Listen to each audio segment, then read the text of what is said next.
அனைவருக்கும் கணித வணக்கம். இன்று பார்க்க போகிற கணக்கு 7ஆம் வகுப்புக்குரியது. முதல் பருவம் எண்ணியல். அதில் பயிற்சி 1/4 1ல் முதல் கணக்கை பார்க்க போகிறோம். வகுத்தல் கூற்றுகளை நிறைவு செய்க அப்படின்னு சொல்லி கணக்கு கொடுக்கப்பட்டிருக்கு. -40 வகுத்தல் டேஷ் இஸ் ஈக்குவல் டு 40.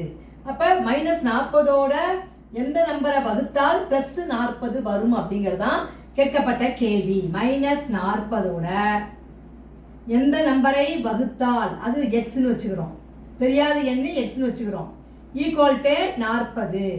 அடுத்த ஸ்டெப்பு பாருங்க, இந்த எக்ஸையும் இந்த 40ஐயும் பெருக்கிக்கிறோம். Cross multiplication is equal to -40.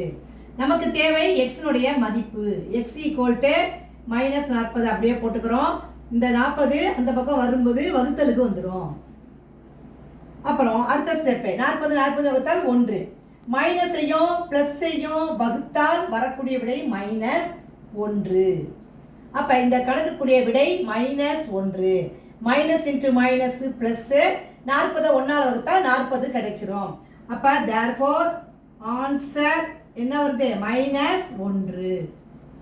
வகுத்தல் விதியை பயன்படுத்தி இந்த கணக்குடைய விடையை நம்ம கண்டுபிடிச்சிருக்கிறோம். புரிஞ்சுங்களா?